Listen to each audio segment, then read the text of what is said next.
Virology is pseudoscience, and the proof is hiding in plain sight in every middle school science textbook. For the last few years, people like me have been in the trenches, debating with everyone from random people on the internet to actual real-life virologists. And the most shocking thing we've discovered is that they have no idea what the scientific method is. Or worse, they pretend it doesn't exist. When you challenge their evidence using the basic logical steps of science that have been around for centuries, you get scrambled reactions.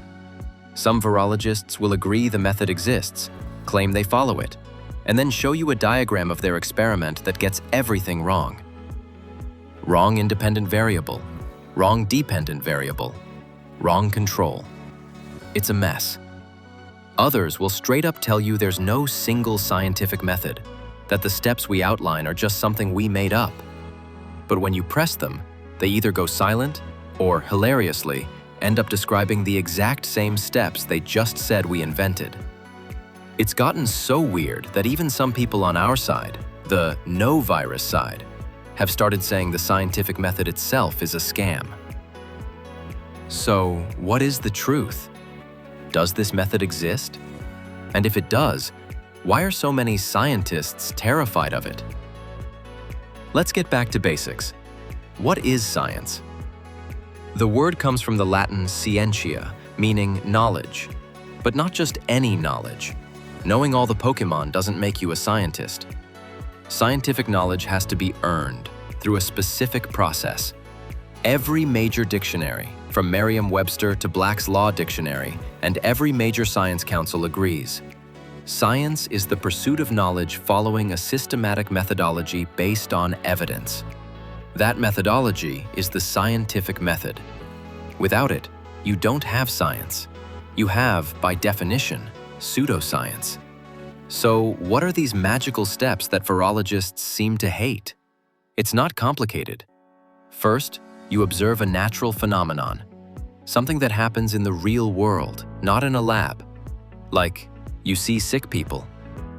Second, you form a hypothesis. This is your educated guess about what's causing it. This is where it gets critical. You have to identify your independent variable, the thing you think is the cause, like a virus, and your dependent variable, the effect you observed, the sickness. Your independent variable must be something you can find, purify, and control.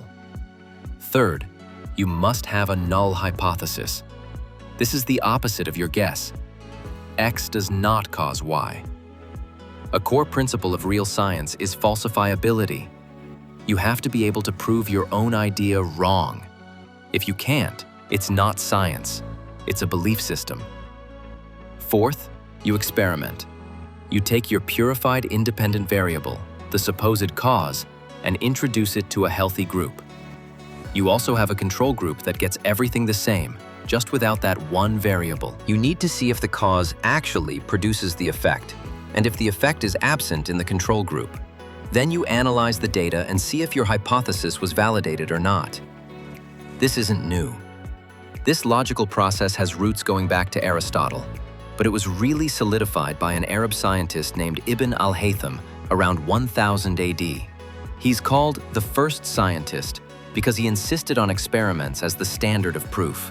He was so rigorous that his methods, used by Roger Bacon 200 years later, were able to prove many of Aristotle's long-held beliefs wrong. This is what real science does. It challenges old ideas. So, why does virology fail this test? Because they can never perform the most crucial step. They have never, not once, properly isolated a virus from a sick person, purified it, and shown that it alone causes sickness in a healthy person, while a control group remains healthy. They can't. Their independent variable is a computer-generated sequence from a toxic soup of chemicals, monkey kidney cells, and antibiotics.